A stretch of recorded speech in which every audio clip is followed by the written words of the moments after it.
নমস্কার বন্ধুরা, আমি দেবপ্রসাদ গাইন চলে এলাম প্রত্যেক দিনের মতো কিছু গুরুত্বপূর্ণ আলোচনা নিয়ে। ভিতরে সিএও কিছু কিছু থাকবে, সিএ সম্পর্কেও। কিন্তু আপনারা ইতিমধ্যে দেখেছেন বিভিন্ন গণমাধ্যমে কোন মোফাক্কেল না কোন বেয়াক্কেল উস্কানি দিয়ে সেখানে বিচারপতিদের যেভাবে আটকে রেখে হেনস্থা করলো এবং তাদেরকে মেরে ফেলানোর জন্য এক পরিকল্পনা করে চক্রান্ত করে তারা কিন্তু মানুষজন জড়ো করেছিল। ইতিমধ্যে পুলিশ এবং কেন্দ্রীয় বাহিনী তাদেরকে উদ্ধার করে। উদ্ধার করার পর ওই উকিল নামধারী ওই বেয়াক্কেল নাকি মোফাক্কেল এরকম কিছু একটা হবে, সে কিন্তু পালিয়ে চলে যাচ্ছিল সেই বাগডোগরা বিমান ধরে। ইতিমধ্যে প্রশাসন তাকে অ্যারেস্ট করার পর এনআইএ তাদের ব্যাংক অ্যাকাউন্ট যখন তারা দেখছে, তারা পুরো রীতিমতো তাজ্জব বনে গেছে যে এত টাকা লেনদেন হয়েছে, কি কারণে, কোথা থেকে আসলো, কারা এই লেনদেন করালো, তার পরিকল্পনা কি, কি সে করতে চায়, কাদের সাথে তার যোগাযোগ,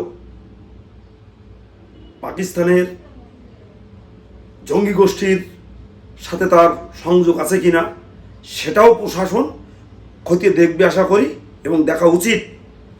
ইতিমধ্যে আপনারা খেয়াল করবেন যে দাড়িওয়ালা মানকি ফকির আর ওই যে ঢেবনা ব্যাপারী, এই দুই বদমাইশ এরাও কিন্তু এই মোফাক্কেল গং এদের সহযোগী। দেখবেন যে মানকি ফকির রাস্তাঘাটে বলে বেড়াচ্ছে, এই বেয়াক্কেল না মোফাক্কেল এর হয়ে কথাবার্তা বলে বেড়াচ্ছে। এদের কিন্তু দূর অভিসন্ধি কিন্তু অন্যরকম।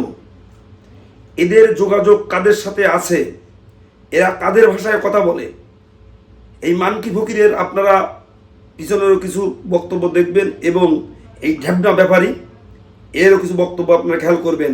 কারণ আমরা কিন্তু বিভিন্ন সময় এই মোফাক্কেল না বিয়াক্কেল এর অনেক অনেক কথাবার্তা আমরা শুনেছি। আমরা কিন্তু অনুমান করতাম যে ব্যাপারটা কি। আপনারা দেখবেন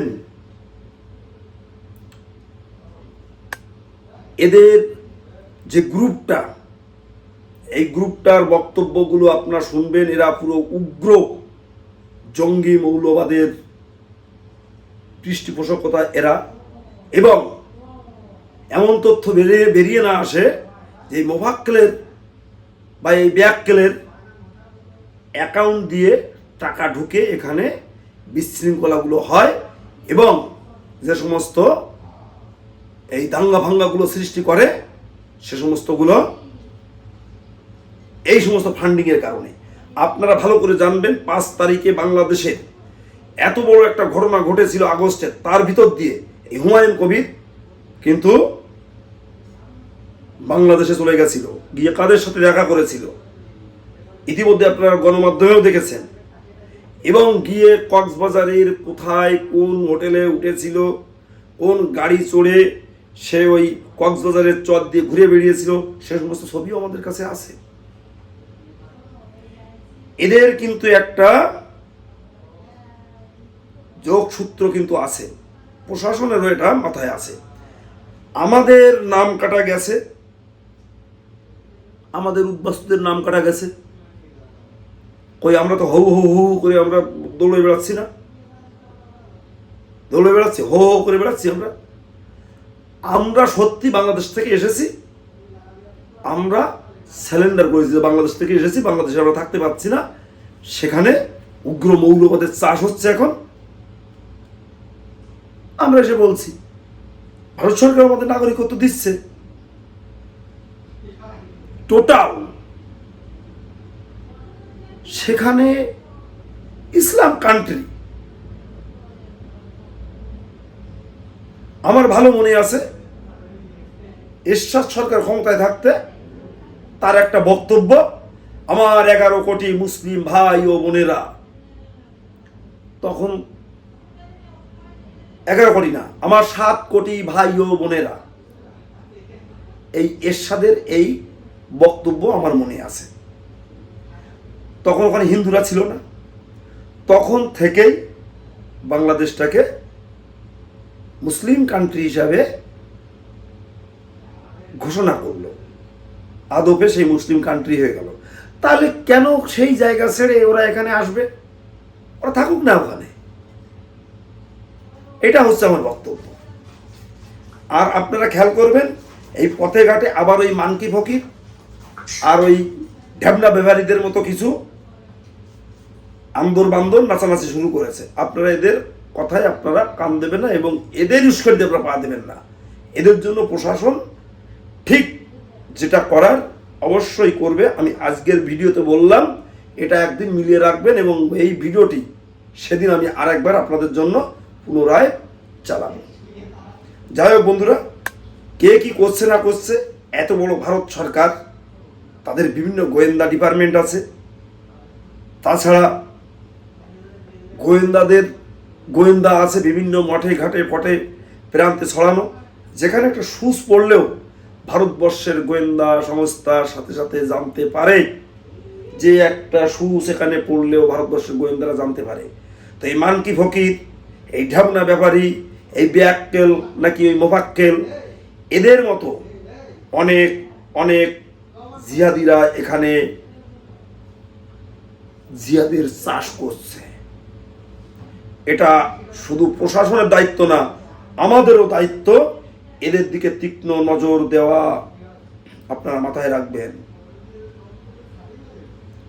আমার বক্তব্য, ওরা কি করলো, কি নাচানাচি করলো না করলো সেটা আমাদের দেখার দরকার নয়। এরা কি করতে পারে আপনারা ভালো করে ভাবুন। আপনাদের ভাবার সময় এসেছে। বিচারপতিদের আটকে রেখে তাদের হত্যার মতো পরিকল্পনা তারা করেছিল। রাস্তাঘাট আগুন জ্বেলে দিয়ে, বাঁশ বেঁধে দিয়ে যাতে না যেতে পারে, পড়ে যায়, সেই জঙ্গলমহলের কায়দায় এরা কিন্তু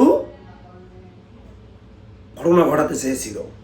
গোয়েন্দা সংস্থা তারা অনেক সচেতন, প্রশাসন এবং সেনাবাহিনীর যৌথ তৎপরতায় আমাদের বিচারপতিরা কিন্তু সেখান থেকে রেহাই পেয়ে আসলো।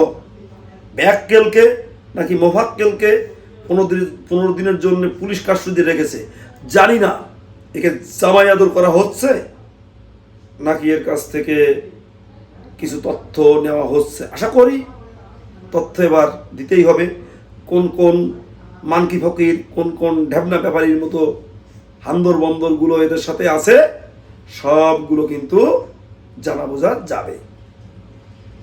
এদের ফান্ডিং কোথা থেকে আসে সেটাও কিন্তু এবার গোয়েন্দা সংস্থা ঠিকঠাক করে ধরবে। অবশ্য অনেক কিছু জানে তারপরেও।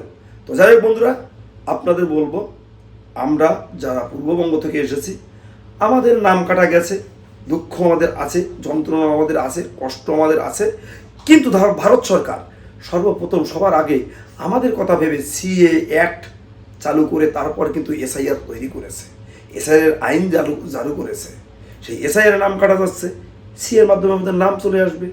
এই সিএ করতে গেলেও কোনো সমস্যা নেই। আপনি 2014 সালের 31শে ডিসেম্বরের ভিতরে এসেছেন, তার ভিতরে একটা documents, Aadhaar card, voter card, ration card, PAN card, ব্যাংকের বই, জমির দলিল ইত্যাদি ইত্যাদি। আর বাংলাদেশ থেকে আপনার অথবা আপনার বাবার ঠাকুরদাদার বা আপনার মায়ের বা মায়ের বাবার যে কোনো একটা ডকুমেন্টস, সেই ডকুমেন্টসগুলো কি ওখানকার বার্থ সার্টিফিকেট, জমির দলিল, জমির পর্চা, স্কুল সার্টিফিকেট, মাধ্যমিক, উচ্চ মাধ্যমিক ইত্যাদি ইত্যাদি। আপনারা যারা সিএতে আবেদন করবেন আমাকে ফোন করবেন। আমার ফোন নম্বর 9804682324, 9804682324। শুধু পশ্চিমবঙ্গে নয়, ভারতবর্ষের যে কোনো রাজ্যে আপনারা আছেন আমাকে ফোন করবেন। আমি এখানে বসেই আপনাদের সিএতে আবেদন করার সার্বিক সহযোগিতা করব। এই কথা, এই গ্যারান্টি আপনাদের দিয়ে আজকের মতো আমার বক্তব্য এখানে শেষ করব। তার আগে যারা আমার বক্তব্য নতুন দেখছো তাদেরকে বলবো চ্যানেলটিকে সাবস্ক্রাইব করে দেবে। যারা পুরাতন দেখো প্রত্যেকদিন তাদেরকে বলবো শেয়ার করে দেশ ও দেশের বাইরের লোককে দেখার সুযোগ করে দেবে, যাতে সবাই একটু উপকৃত হয়। তো সবাই বন্ধুরা তোমরা যারা শহর বন্দর গ্রামগঞ্জে আমার প্রতিবেদন দেখছো, সবাই ভালো থেকো, সুস্থ থেকো, এবং আমার বয়োজ্যেষ্ঠদের প্রতি রইল আমার অন্তরের গভীর ভালোবাসা ও শ্রদ্ধার প্রণাম।